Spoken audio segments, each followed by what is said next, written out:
Why, hello there YouTube and welcome to a ranking video. So, with Phase 5 in the MCU, the movies at least, now concluding with Thunderbolts, I thought now would be the best time to do a ranking of all the MCU movies in Phase 5.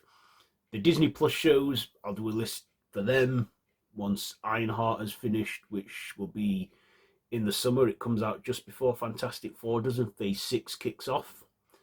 But yeah, all the movies are done, so I thought it's time to rank them. So let's do it, shall we? Okay, so let's get going. So this is all my personal opinion. If you have your own, do let me know down in the comments below. So number 6, it is The Marvels. Yeah, what was with this movie? I mean, I guess it tied in nicely with Ms. Marvel, and Brie Larson was great, and so were the other two. The villain was forgettable, and the singing in it, because they go to a planet where singing is the language, was cringy. And that actually made me cringe. I was like, okay, singing in a song, It had some good moments though, like a cameo from Valkyrie, Samuel Jackson, I guess, and like I say, Brie Larson. But this was far away from the first movie, Captain Marvel, which was a lovely callback to the 90s, and I enjoyed that one. But this one, it just didn't do it for me. So number 5 is Ant-Man and the Wasp: Quantumania, where Phase 5 kicked off. And what was wrong with this one? First of all, MODOK. What the hell were they thinking with MODOK? Bringing back, what's his name, from the first Ant-Man movie and now having him as MODOK. They made him a joke in this.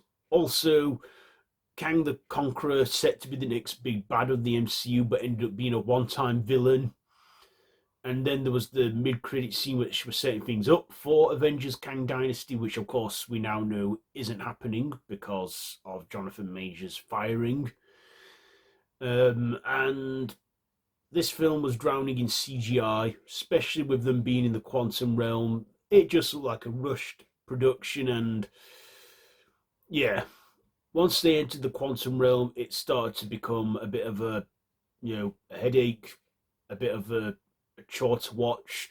I mean, I didn't mind watching it the once, but then I thought watching it second time, but second time round I got bored with it halfway in.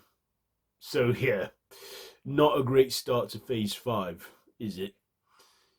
So next we got Captain America: Brave New World. Now I thought this was a good film. I thought, Anthony Mackie as Sam Wilson making his proper Captain America debut after the Falcon and the Winter Soldier set things up for that. I thought it was great,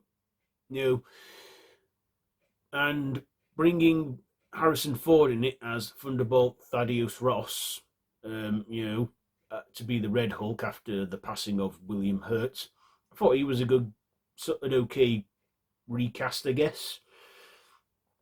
But this was a sequel to 2008's The Incredible Hulk. I mean, come on.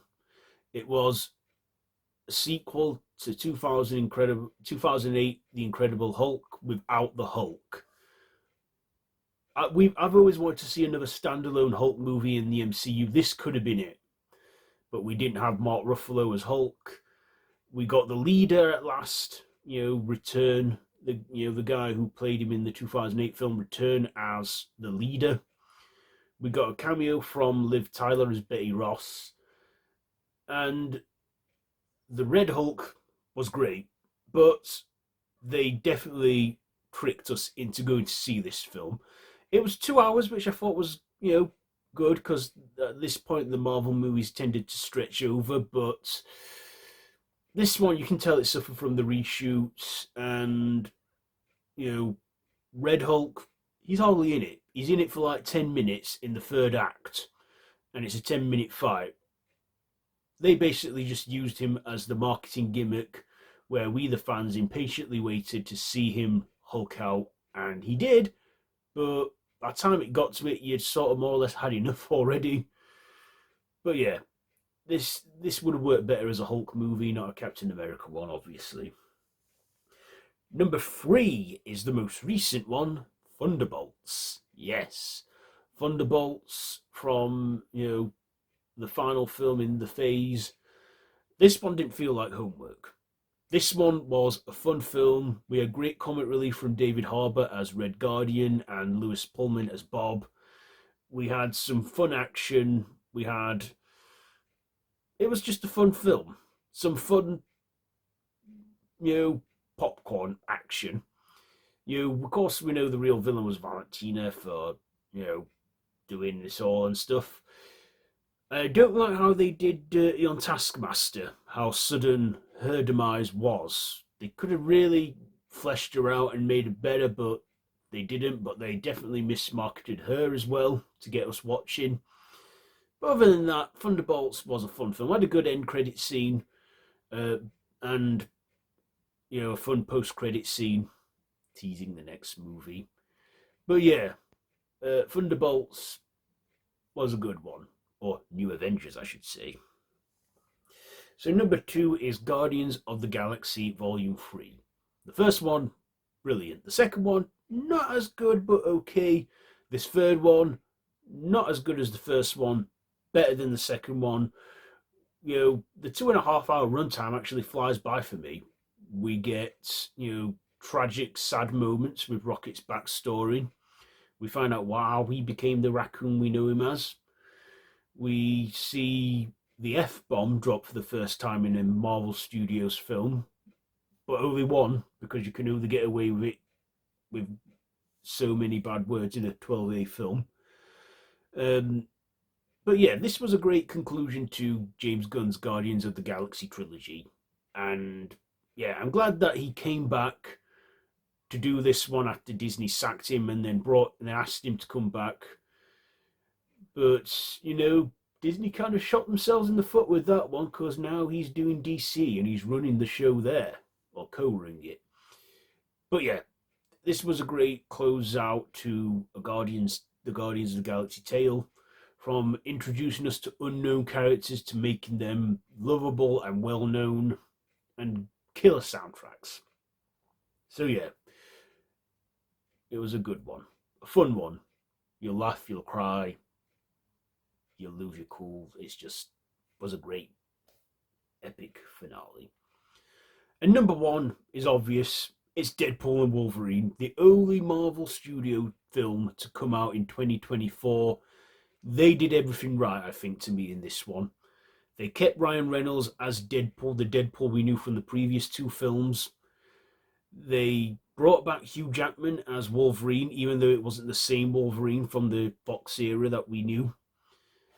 He finally wears that comic book accurate yellow spandex suit, which a lot of us probably waited 24 years for, and we finally see it. And when he puts his mask on, I lose my cool, because I'm like, he's wearing the mask.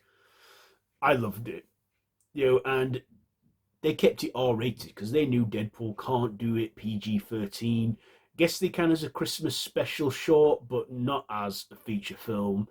The R rating, brilliant. I'm glad they kept that in there, and they used the F word so many countless times. The violence and the gore was there.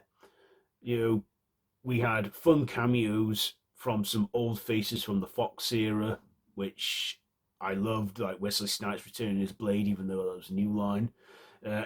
Jennifer Garner as Elektra, Channing Tatum as Gambit in that unmade Gambit movie, which probably did get made in another universe, and just one hell of a multiverse adventure. Fun cameos from Henry Cavill as a Wolverine, even a cameo from Hulk. Yes, just the best. Probably my best movie of 2024, if that the summer at least. So yeah, there you go. There is my ranking for all the MCU Phase 5 movies.